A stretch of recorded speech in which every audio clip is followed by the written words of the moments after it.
When you've watched this game for more than 20 years, sometimes you get a bit ungrateful. Sometimes you think to yourself, that's going to be easy, that's going to be over, and you forget what the hell this game is about.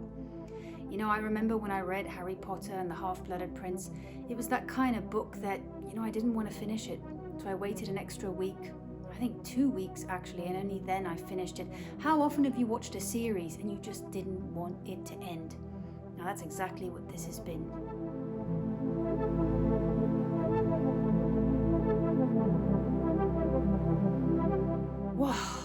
Wow. I think disappointing. What just happened, I think disappointing for the crowd. You just spent the whole day there. Obviously, this is obviously the ending that we deserve for this series, but I feel very sad for the people that can't see the ending now. But let's talk about today. I mean, a lot of things obviously happened. I thought England were very much in control. If you look at the movement of the ball here, if we just get into that real quick, because we did speak about it yesterday, that it should get easier. And then obviously we'll get to the part where it wasn't easy anymore. But look here, quite a big difference in seam movement actually in all of the 4 innings. And I think when Harry Brook and Joe Root, that really felt like the partnership for me. I think this was a very key moment in the match. Shubman Gill, I think a lot of people are going to blame Mohammad Siraj for his drop catch, but for me the real moment was this moment here. 121 for 3, Harry Brook came in, he was on 3 runs, and Shubman Gill only had 2 slips and a gully. So if you look at this picture here, right, that third guy over there, the third slip, he had that guy in, and then he removed him when Harry Brook was on 3 runs, which in my opinion is just too early. You got Baz ballers coming in, they are going to give you an opportunity. They are going to nick balls off. They're going to go at balls, kitchen sink sometimes even. That's how they play. Now, if we bring this image up again real quick, the 4th one there, guys, I am pretty sure that over 120 runs went through that region. So nobody really plugged that area there. I saw when India was batting as well, like Ollie Pope just runs and runs just went through that area. And then Harry Brook was on 3. Shubman Gill didn't have a 3rd or a 4th slip. The ball went through there. That was the moment for me. That was the real moment for me. So again, his captaincy just not always proactive enough soon enough. At that point, you still had 250 runs to defend, which is a lot on this pitch. As you can see how much runs that is, and you see India in this position that they're in now. Imagine Harry Brook lost his wicket early, then India would have, I still think, in my opinion, win predictor says England 80%. For me, it doesn't feel that way. Obviously, it depends on the weather tomorrow, etc., and so on.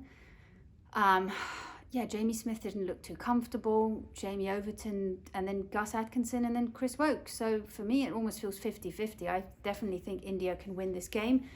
But that was a big moment for me, that moment there. I also think Harry Brook, that was a nothing ball. It's not down to fantastic bowling. Akash Deep was hit all over the park, and that was just it's a shot out of ego, and that's what he's been like this whole series. And that's been my biggest issue with him, is that every time the team seems to need him, he's not there. And this time he was actually there, and he threw it away. And Stuart Broad made a really good point in saying that if England go on to win this match, Joe Root, Harry Brook, their hundreds will be celebrated. But if they go on losing this match, then you're going to have to look at that shot by Harry Brook, because then Jacob Bethel came in and everything just slowed down. He looks actually a very nervous player. And then Nasser Hussain made the point, and a lot of people are blowing him up, and I'm not sure based on what. You can't blow a player up because he plays T20 cricket well. Sorry. Do you know what I mean? Especially a batter. We'll get into this conversation in the future, where especially batters, because it's a whole different ball game as a batter, right? Your technique, if there's even the tiniest bit of flaws, as we've seen throughout the season with some players, it will get exposed. So apparently he hasn't played a lot of first class cricket. You can see that. And the moment was just a bit too big, but he's young. There's time. So that slowed England down. And when you gave India the opportunity, they were right back in it. And if you're an Indian supporter, I would be incredibly proud of the team and the fight. And this really is the ending that I think we deserve in this match. yeah, I'm just very disappointed that it's not going to end today and that it's going to go on to tomorrow. What do you think are India's chances? Yeah, just Mohammad Siraj, guys. If India wins this match, in my opinion, he needs to be the man of the series. I know a lot of people are going to say Shubman Gill, but in a series where it was predominantly batting friendly pitches, you know, you got to look at Ben Stokes, you got to look at Mohammad Siraj, probably going to be one of the all-rounders, you know, Ben Stokes actually, with runs and with wickets, but just the way that he's been bowling.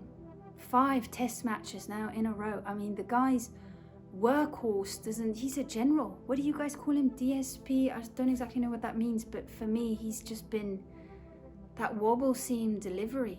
I mean, for you know, to throw England off guard with a wobble seam is just absolutely outrageous. So yeah,